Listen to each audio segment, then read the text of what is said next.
Hi, I'm Mike Brewer. Welcome to Feeling Value, my unique brand, which is here to develop our values in life and to feel happier by making ourselves feel happy and smile more.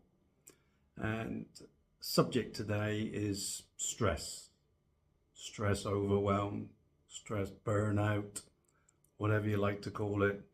But there's a lot of people who are actually suffering from it.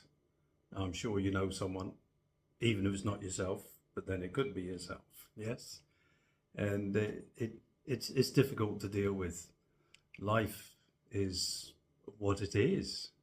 Everywhere you look, people create stress out of it. Just a simple drive to get to work, or a walk, or taking the transport, or even in the house. You know, the house gets in a mess, it gets dirty, you can't cope, you get stress, unfortunately.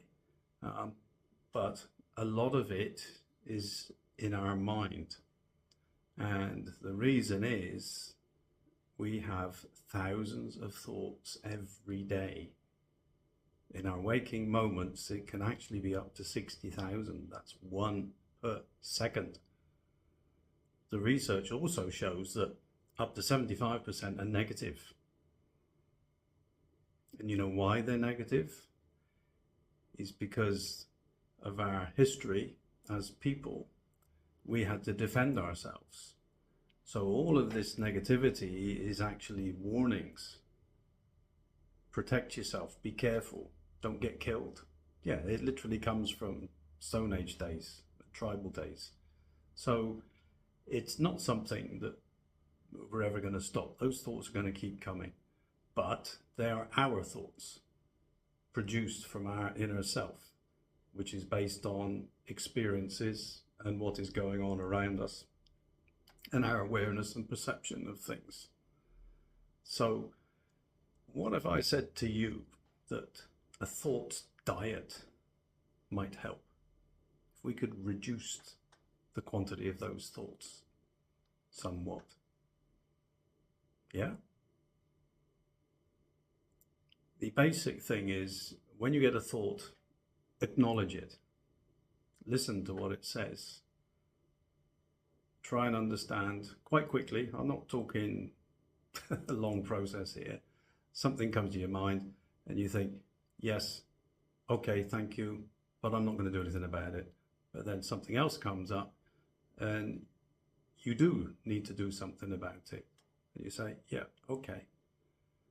And then you take it further and you decide what to do, but you do it based on the present moment and your awareness of what's going on. I mean, to give you a simple example, you're at work, you go to photocopy something and the photocopier doesn't work. How easy is it to get stressed over that when you know that your boss wants you to hand in that document within minutes? You've left it to the last minute. It's needed at the last minute. Somehow you have to keep it calm and sort it out. If you get upset, it won't get sorted out, will it? So by being able just to take a deep breath, what am I going to do? Check all the buttons, open it up, is there stuck paper, whatever. It can be sorted out and you can move forward. But that's just a small thing. A lot of our stress can actually come from our phones. How often do you look at your phone? There's a notification. You have to answer it, don't you? Regardless of what you're doing. But when you do that, you're taking your mind away from what you were doing. So your mind will then actually say, whoa, hang on a minute, you've messed me up. And it'll give you some thoughts.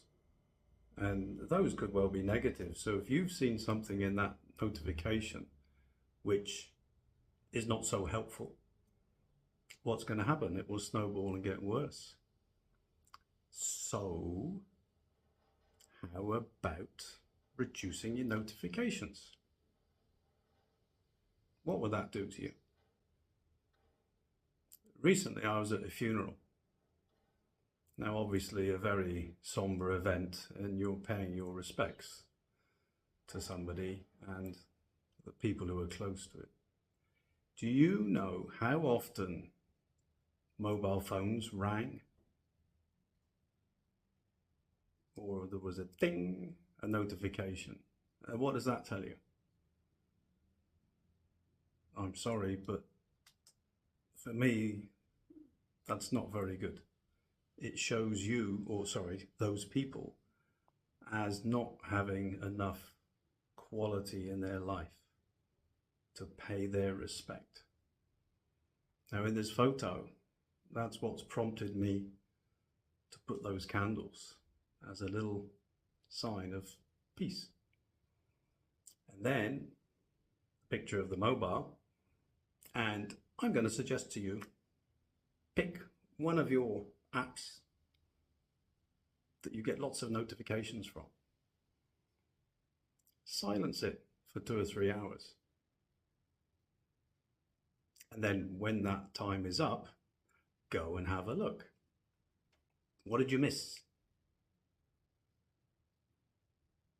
Did you miss something that had to be acted upon at that moment? Probably not.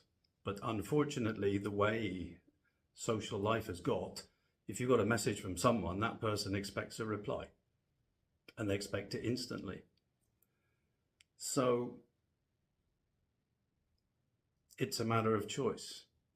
But if you practice it a little bit, and then other people that you're interacting with can appreciate that, maybe a little bit of stress will be reduced. So give it a try. You've got nothing to lose. Who's going to get upset? What will they do to you? Nothing.